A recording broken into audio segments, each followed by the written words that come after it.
Input and outputs और lecture हमारा online का होगा lecture number 7। Chapter number 10 lecture number 7 में जो टॉपिक्स हम डिस्कस करेंगे, first one is what is input या standard input, second one is output, third one is printf function और फोर्थ में हमने दो प्रोग्राम डिस्कस करेंगे 10.2 एंड 10.3 और लास्ट हमारा जो टॉपिक है आज का वो है format specifier. Define input. The basic definition of input is the process of giving something to the computer is known as input. Anything given to computer is called input. तो input की different हमारे पास definitions हैं। Anything given to computer या something given to computer is known as input. जो data या information हम computer को देते हैं वो इनपुट कहलाता है। The input is mostly given by the keyboard और ज्यादातर जो हम डाटा कंप्यूटर को इनपुट के तौर पर देते हैं वो टेक्स्ट की फॉर्म में कीबोर्ड से एंटर करते हैं। The term standard input refers to the input using keyboard. जो स्टैंडर्ड इनपुट है वो रेफर की जाती है वाया कीबोर्ड। फिर a program may need certain inputs from the user for working properly. Different programs user से डिफरेंट इनपुट्स को demand करते हैं according to need.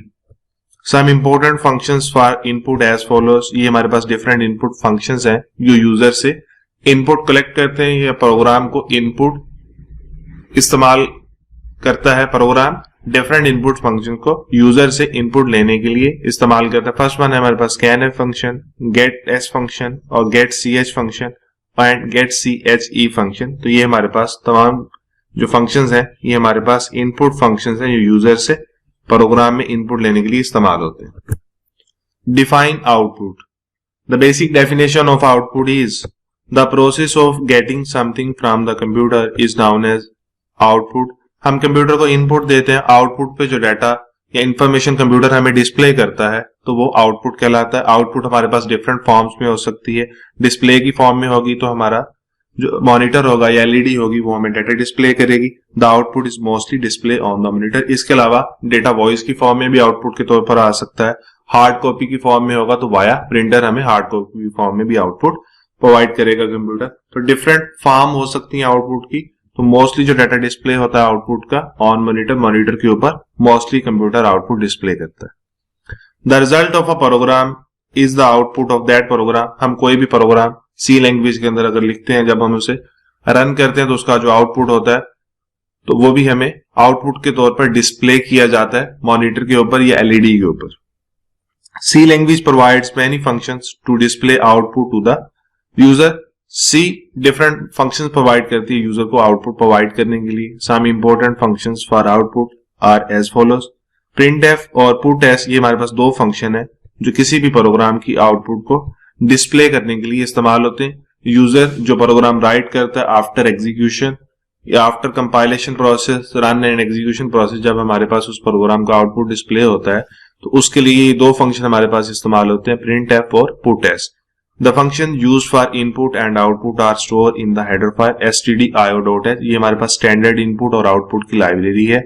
Input functions जो है हमारे पास और जो आउटपुट फंक्शन है उनकी ये हेडर फाइल है, जो उनकी इंफॉर्मेशन होती है वो इस लाइब्रेरी के अंदर स्टोर होती है। वो यहाँ पे इस लाइब्रेरी के अंदर डिफाइंड होते हैं। उनकी डेफिनेशन stdio.h की लाइब्रेरी में ये स्टैंडर्ड इनपुट आउटपुट लाइब्रेरी है हमारे पास और ये इनपुट और आउटपुट फंक्शंस की डेफिनेशन को सपोर्ट करती है। ये इनपुट आउटपुट फंक्शंस को सपोर्ट करती है जो सी लैंग्वेज के अंदर सी प्रोग्राम में हम इस्तेमाल करते हैं इनपुट और आउटपुट्स के लिए। Define printf function. The printf function is used to display output on the monitor. Printf function हमारे पास किसी भी प्रोग्राम की आउटपुट को डिस्प्ले करवाने के लिए इस्तेमाल होता है। यह पुटस फंक्शन भी हमारे पास किसी भी प्रोग्राम की आउटपुट को डिस्प्ले करवाने के लिए इस्तेमाल होता है। It can display constants values of variables on screen in specified format. Printf function जो हमारे पास आउटपुट पे डेटा रिप्रेजेंट करेगा वो टेक्स्ट की फॉर्म में हो सकता है, उसके अंदर कांस्टेंट नंबर्स हो सकते हैं या वैल्यूज हो सकती हैं, वेरिएबल हो सकते हैं। तो डिफरेंट काइंड्स का डाटा हमारे पास आउटपुट में डिफरेंट फॉर्मेट्स के अंदर प्रिंटफ फंक्शन शो आउट करेगा। It is most commonly used to display output in C language.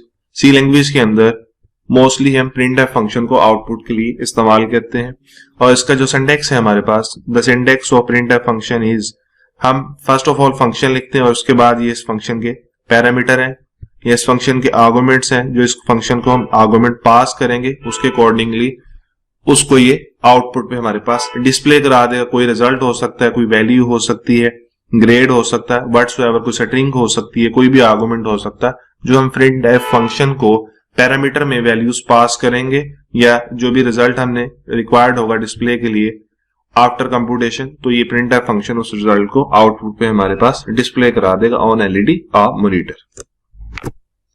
Next है जी हमारे पास प्रोग्राम 10.1 चैप्टर नंबर 10 का फर्स्ट प्रोग्राम है ये। Right a program that adds two floating point numbers and show the sum on screen. इस program की statement के accordingly हमने ऐसे दो फ्लोटिंग पॉइंट नंबर्स को ऐड करना है और उनका जो सम होगा आफ्टर एडिशन उसको स्क्रीन पे एज आउटपुट हमने डिस्प्ले करना है। फर्स्ट ऑफ ऑल हमने number sign include stdr.h standard input और आउटपुट की लाइब्रेरी को इंक्लूड करवाया। फिर नंबर साइन इंक्लूड conio.h, इसे कंसोल इनपुट और आउटपुट हेडर फाइल कहते हैं। जब भी हमारे पास रिजल्ट आउटपुट पे डिस्प्ले होता है तो ये कंसोल की फॉर्म में हमारे पास एक रेक्टेंगल बॉक्स शो आउट होता है जिसमें हमारे पास रिजल्ट शो हो रहा होता है, तो उसे हम कंसोल इनपुट और आउटपुट बोलते हैं। वॉइड मेन, ये मेन फंक्शन स्टार्ट हो गया। मेन फंक्शन की body first starting parenthesis start होगी, ये मेन फंक्शन की बॉडी है, ये स्टार्टिंग पैरेंथेसिस है और एट द एंड ये एंड ऑफ द पैरेंथेसिस है इस मेन फंक्शन की। उसके बाद फर्स्ट लाइन है इस मेन फंक्शन की, इसके अंदर हमने फ्लोट टाइप का एक वेरिएबल, फ्लोट टाइप के दो वेरिएबल डिक्लेयर करवाए हैं। यहाँ पे डेटा टाइप क्या है फ्लोट, और ये वेरिएबल नेम वेरिएबल 1, वेरिएबल 2 और RES ये रिजल्ट को रिप्रेजेंट कर रहा है। तो ये हमारे पास तीन वेरिएबल है जिनकी डेटा टाइप क्या है फ्लोट है। First variable is variable 1, second is variable 2 and third is RES, means के रिजल्ट इसमें इस वेरिएबल में हमारा स्टोर होगा। CLR SCR ये क्लियर स्क्रीन को रिप्रेजेंट करता है। ये भी हमारे पास एक फंक्शन है। जब हम किसी भी प्रोग्राम को एक मरतबा एग्जीक्यूट करते हैं तो जो रिजल्ट हमें डिस्प्ले करवाता है, तो क्लियर स्क्रीन फंक्शन उस रिजल्ट को जब हम दोबारा उसको एग्जीक्यूट करेंगे तो वो रिजल्ट हमारे पास प्रीवियस रिजल्ट शो नहीं होगा। हम जो करंट रिजल्ट होगा हमारे पास सिर्फ यही वही शो होगा। अगर हम क्लियर स्क्रीन को प्रोग्राम में इस्तेमाल नहीं करें तो हमारे पास जब हम प्रोग्राम को एक मरतबा एग्जीक्यूट करें एंड अगेन एग्जीक्यूट करें तो प्रीवियस रिजल्ट्स हमारे पास शो आउट होते रहते हैं। तो क्लियर स्क्रीन फंक्शन स्क्रीन को क्लियर आउट कर देता और करंट रिजल्ट हमें शो आउट करता किसी भी स्पेसिफिक प्रोग्राम का। तो नेक्स्ट स्टेप में हमने वेरिएबल 1 को इनिशियलाइज करवा दिया। हमारे पास ये फ्लोटिंग पॉइंट वेरिएबल था, फ्लोट टाइप का वेरिएबल था, तो इसमें हमने फ्लोटिंग पॉइंट वाली वैल्यू स्टोर करवाई 24.27। तो ये हमारे पास पहला वेरिएबल वेरिएबल 1 इनिशियलाइज्ड हो गया वैल्यू 24.27 से। फिर उसके बाद नेक्स्ट लाइन में वेरिएबल 2 को हमने इनिशियलाइज करवा दिया। ये भी हमारे पास फ्लोट टाइप का वेरिएबल था, इसकी जो डेटा टाइप थी वो फ्लोट थी, इसको हमने इनिशियलाइज करवा दिया 41.50 वैल्यू से।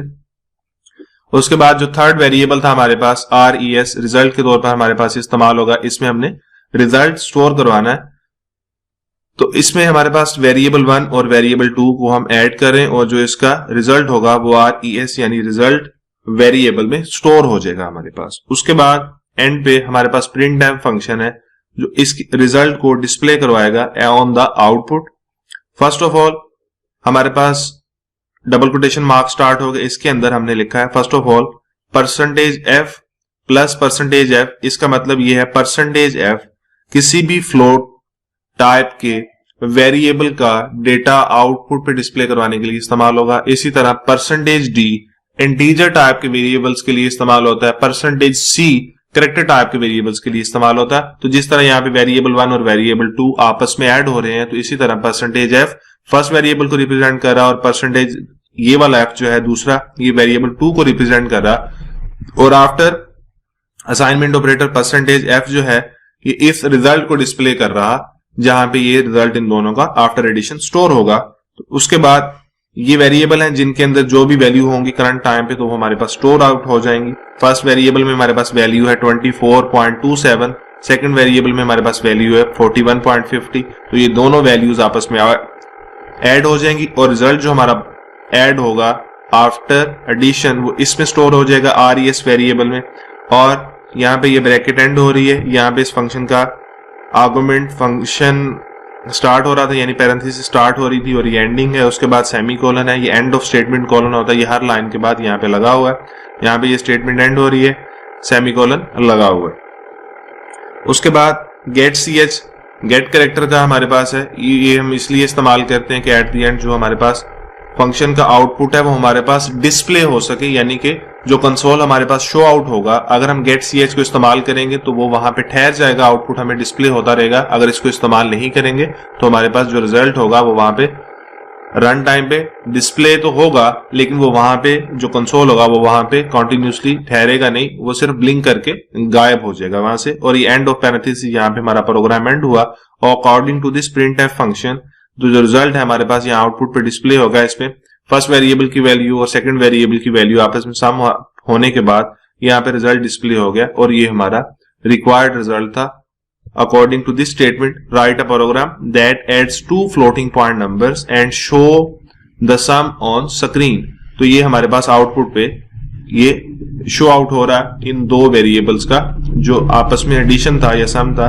तो इसी तरह जब हम इस प्रोग्राम को सी लैंग्वेज में टाइप करेंगे, या सी लैंग्वेज के अकॉर्डिंगली हम इसको किसी भी आईडी के अंदर लिखेंगे, तो उसके बाद हम इसको रन करेंगे। उसके बाद इसको कंपाइल करने के बाद इसको जब हम रन करेंगे तो हमारे पास इस तरह से रिजल्ट आउटपुट पे डिस्प्ले हो जाएगा। नेक्स्ट प्रोग्राम है बेटा हमारे पास 10.3, write a program to calculate and print the area of a square with given height and width. अब हम एक प्रोग्राम राइट करेंगे जिसमें हम एरिया मालूम करेंगे और उसमें हम अपनी रिक्वायर्ड हाइट और विड्थ देंगे, उसके अकॉर्डिंगली प्रोग्राम हमें से उस हाइट और विड्थ के अगेंस्ट एरिया फाइंड आउट करके दे देगा। अब इसी तरह ये प्रोग्राम भी सेम स्टार्ट हो रहा है। फर्स्ट ऑफ ऑल हमने इंक्लूड करवाया स्टैंडर्ड इनपुट और आउटपुट लाइब्रेरी को, सेकंड नंबर पे हमने इंक्लूड करवाया कंसोल इनपुट और आउटपुट को। मेन फंक्शन स्टार्ट हुआ है, मेन फंक्शन की स्टार्टिंग पैरेंथेसिस ये स्टार्ट हो गई, यानी मेन फंक्शन की बॉडी है ये, और ये यहाँ पे बॉडी एंड हो गई, क्लोज हो गई। उसके बाद इस लाइन में हमने इंटीजर टाइप के वेरिएबल डिक्लेयर करवाए हैं, हाइट, विड्थ एंड एरिया। ये तीन वेरिएबल तीनों इंटीजर टाइप के, इनकी डेटा टाइप यहाँ पे मेंशन है। इंटीजर टाइप के तीन वेरिएबल इस लाइन में डिक्लेयर हो गए। क्लियर स्क्रीन मैंने पिछले प्रोग्राम में भी आपको एक्सप्लेन कर दिया। क्लियर स्क्रीन जो हमारा प्रीवियस रिजल्ट होता है, जो उसको स्क्रीन से गायब कर देती है, क्लीन कर देती है, क्लियर कर देती है। जो हम करंट नेक्स्ट टाइम यानी कि एग्जीक्यूट करेंगे तो उसका रिजल्ट हमें डिस्प्ले करवाएगी। जो प्रीवियस रिजल्ट्स होंगे उनको स्क्रीन से रिमूव कर देंगे। उसके बाद हमारे पास जो इंटीजर टाइप वेरिएबल था हाइट, हम उसे इनिशियलाइज करवा दिया वैल्यू 5 से, और जो दूसरा वेरिएबल हमारे पास विड्थ था इसको हमने इनिशियलाइज करवा दिया 43 वैल्यू से। उसके बाद जो थर्ड वेरिएबल है एरिया, इसके अंदर अब हमने इसको फार्मूला के तौर पर इस्तेमाल किया है। एरिया हमारे पास किसके इक्वल आ रहा है, हाइट मल्टीप्लाई बाय विड्थ, यानी कि इस वेरिएबल के अंदर एरिया के अंदर रिजल्ट स्टोर होगा, इसको हमने एरिया का नाम दिया। और इसके अंदर जो दो वेरिएबल है height multiply by width, according to formula area इसी के बराबर होता है लेंथ मल्टीप्लाई बाय विड्थ, ये हाइट मल्टीप्लाई बाय विड्थ। तो ये दोनों वैल्यूज हमने इनिशियलाइज करवा दी हैं। इन वैल्यूज के अगेंस्ट जब ये मल्टीप्लाई होंगी तो ये रिजल्ट हमारे पास एरिया वेरिएबल के अंदर स्टोर आउट हो जाएगा। और प्रिंटफ का फंक्शन हमारे पास क्या परफॉर्म कर रहा है, area of square equal to percentage d. तो हमारे पास परसेंटेज डी इसलिए इस्तेमाल हो रहा कि जो वेरिएबल्स हम इस्तेमाल कर रहे हैं वो हमारे पास इंटीजर टाइप के डिक्लेयर हुए हैं, और एरिया के अंदर जो भी वैल्यू होगी वो प्रिंटफ फंक्शन आउटपुट पे उसको हमारे पास डिस्प्ले कर देगा रन टाइम पे। और उसके बाद गेट ch का फंक्शन है, ये भी मैंने प्रीवियस प्रोग्राम में एक्सप्लेन कर दिया। और यूं ये प्रोग्राम एंड हो जाएगा यहाँ पे, और इसका जो आउटपुट हमारे पास डिस्प्ले हो रहा है area of a square is equal to 20। तो यहाँ पे प्रिंटफ का फंक्शन यही डिस्प्ले कर रहा, area of square is equal to area. तो एरिया में हमारे पास यहाँ पे वैल्यू जो आ रही है वो 20 आ रही है, या जो उनसे दो नंबर होंगे उनको हम आपस में मल्टीप्लाई करेंगे तो उनका जो भी रिजल्ट होगा वो हमारे पास आउटपुट पे डिस्प्ले हो जाएगा। जो उनसे दो नंबर होंगे उनके अगेंस्ट जो सी वैल्यू मल्टीप्लाई करने के बाद आएगी तो वो आउटपुट पे हमारे पास डिस्प्ले हो जाएगी। तो डिफरेंट वैल्यूज को हम हाइट और विड्थ के तौर पर ऐड कर सकते हैं प्रोग्राम में, अगेन एंड अगेन एग्जीक्यूट करके, तो डिफरेंट रिजल्ट्स हम इसके अगेंस्ट प्रोड्यूस कर सकते हैं। नेक्स्ट है बेटा हमारे पास what is format specifier. Format specifier क्या होता है, format specifier is used to specify the format according to which values will be read and display. Format specifier format decide करेगा वैल्यू को डिस्प्ले करवाने के लिए अकॉर्डिंग टू वैल्यू, जिस value को उसने डिस्प्ले करना डिपेंड करता है वैल्यू किस टाइप की है। It determine the following thing, value को डिस्प्लॉय करने के लिए ये डिफरेंट थिंग्स को मद्देनजर रखेगा। First of all data type of the variable, जिस वेरिएबल की वैल्यू को आपने डिस्प्ले कराना है उसकी डेटा टाइप क्या है, फील्ड विड्थ और उसकी फील्ड विड्थ क्या है, और third one is format of the value, और उस वैल्यू का फॉर्मेट क्या है जिसको उसने रन टाइम पे डिस्प्ले कराना। तो फॉर्मेट स्पेसिफायर हमारे लिए इन तीन चीजों के अगेंस्ट अपनी फंक्शनलिटी को परफॉर्म करता है। Format specifier is started with the symbol percentage या मॉडुलस। फॉर्मेट स्पेसिफायर हमारे पास मॉडुलस या परसेंटेज के सिंबल से स्टार्ट होता।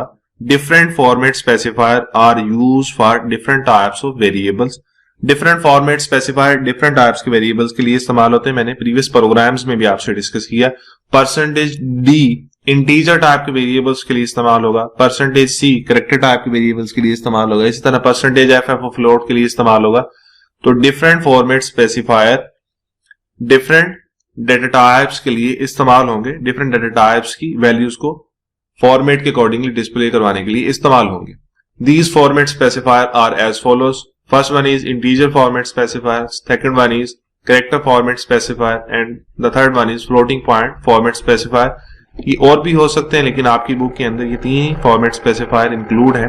तो फर्स्ट वन जो है हमारे पास परसेंटेज डी है, इसको हम इस्तेमाल करते हैं यूज फॉर इंटीजर वैल्यूज, यानी कि इंट टाइप की जो वैल्यू होंगी, जिन वेरिएबल्स को हमने अकॉर्डिंग टू इंट डिस्प्ले किया होगा या डिक्लेयर किया होगा, तो उनकी वैल्यूज को हम डिस्प्ले करवाने के लिए परसेंटेज डी को या फॉर्मेट स्पेसिफायर परसेंटेज डी को इस्तेमाल करेंगे। Second percentage d c, percentage c use for float or double. जो फ्लोट और डबल टाइप की वैल्यू होंगी, फ्लोट में भी हमारे पास डेसिमल पॉइंट वाली वैल्यूज आती और डबल में भी डेसिमल पॉइंट वाली वैल्यू आती। तो फ्लोट की रेंज कम है और डबल की रेंज अकॉर्डिंग टू या निस्बतन फ्लोट ज्यादा है, तो फ्लोट में जो वैल्यूज हैं उसमें आफ्टर डेसिमल पॉइंट जो रेंज है वो कम है और डबल में आफ्टर डेसिमल पॉइंट रेंज ज्यादा है। तो इन दोनों को सपोर्ट करेगा परसेंटेज सी फॉर्मेट स्पेसिफायर। फ्लोट और डबल की जो वैल्यूज होंगी उनको डिस्प्ले करने के लिए परसेंटेज सी फॉर्मेट स्पेसिफायर इस्तेमाल होगा। और लास्ट में हमारे पास है परसेंटेज एफ या modulus F use for character values. तो कैरेक्टर टाइप की जो वैल्यूज होंगी, यानी वो वेरिएबल्स जिनकी डेटा टाइप हमारे पास कैरेक्टर होगी या जिन वेरिएबल्स को हमने एज अ कैरेक्टर डिक्लेयर किया होगा, तो उनको या उनके रिजल्ट को डिस्प्ले करवाने के लिए हमारे पास जो फॉर्मेट स्पेसिफायर इस्तेमाल होगा वो परसेंटेज एफ होगा। तो स्टूडेंट आज का लेक्चर हमारा एंड हुआ। ये ऑनलाइन का हमारा लेक्चर नंबर 7 है, चैप्टर नंबर 10 का फर्स्ट लेक्चर है हमारे पास। By the grace of Allah Almighty, we will meet in next lecture, inshallah.